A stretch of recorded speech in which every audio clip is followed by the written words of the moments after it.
বিসমিল্লাহির অর্থনীতি তৃতীয় বর্ষের শিক্ষার্থীরা, আমরা আজ আলোচনা করব রপ্তানির কোটার প্রভাব।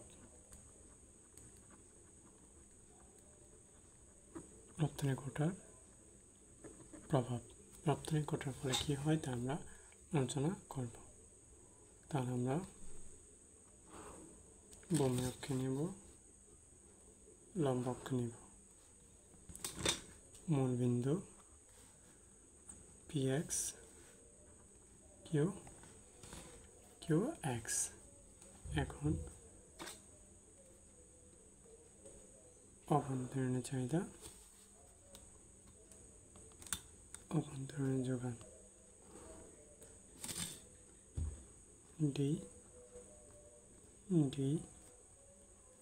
DSS।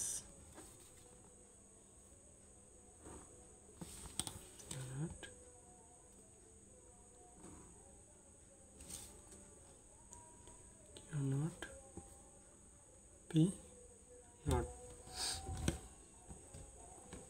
not ই হচ্ছে বাসার বিন্দু, আন্তর্জাতিক দাম P2 W। এখন আমরা সরকার কোটা বসাবো। সরকার যদি কোটা বসায় তাহলে দেখো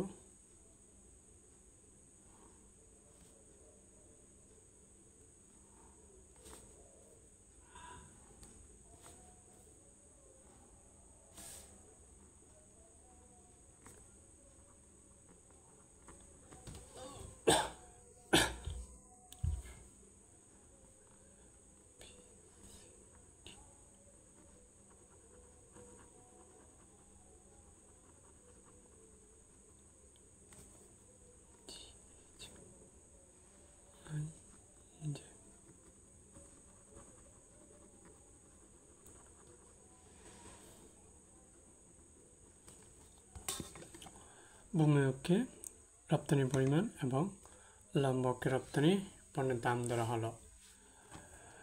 SS অভ্যন্তরীণ চাহিদা, ডি হচ্ছে অভ্যন্তরীণ চাহিদা, আর SS হচ্ছে অভ্যন্তরীণ যোগান। P নট হচ্ছে ভারসাম্য দাম, Q নট হচ্ছে ভারসাম্য পরিমাণ, ই হচ্ছে ভারসাম্য বিন্দু। P2 W প্রাইম হচ্ছে আন্তর্জাতিক দাম।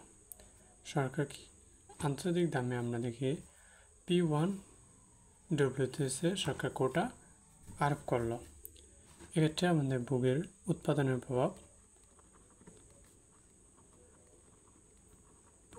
প্রভাব Q3 Q4 পরিমাণ কমে যাবে। উৎপাদন Q3 Q পরিমাণ কমে যাবে।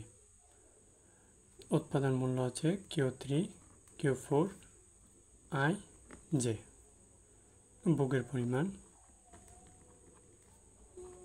ভোগের প্রভাব, এক্ষেত্রে ভোগ Q1 Q2 বৃদ্ধি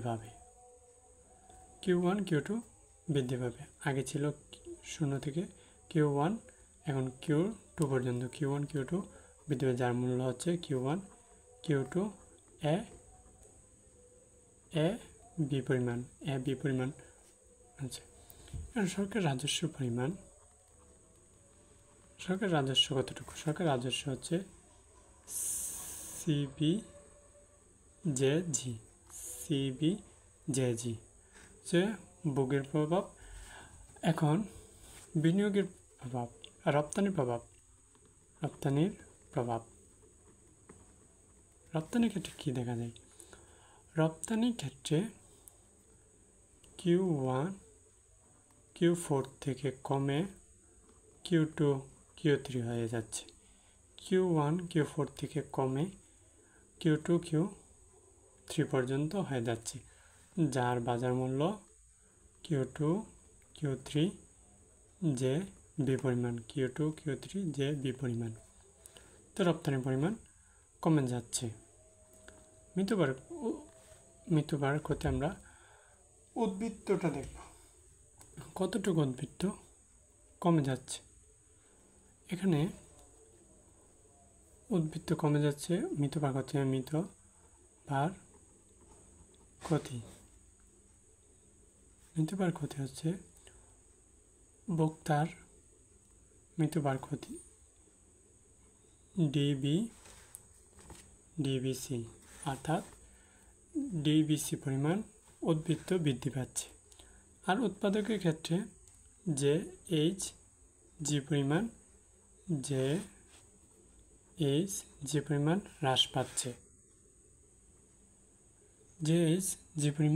হ্রাস পাচ্ছে, তাহলে মোট মৃত্যুবার ক্ষতি হচ্ছে ডিবিসি প্লাস জি। এভাবে আমরা রপ্তানি কোটার প্রভাবটা বিশ্লেষণ করতে পারব। অর্থাৎ রপ্তানি কোটা প্রয়োগ করলে উৎপাদকের উদ্বৃত্ত হ্রাস পায়, কিন্তু ভোক্তার উদ্বৃত্ত বৃদ্ধি পায়। উৎপাদনের পরিমাণ কমে যায় আর ভোক্তার ভোগের পরিমাণ বৃদ্ধি পায়। রপ্তানির পরিমাণ কমে যায়, রাজস্বের পরিমাণও কমে যায়। এভাবে আমরা রপ্তানি কোটার প্রভাবটা বিশ্লেষণ করতে পারব।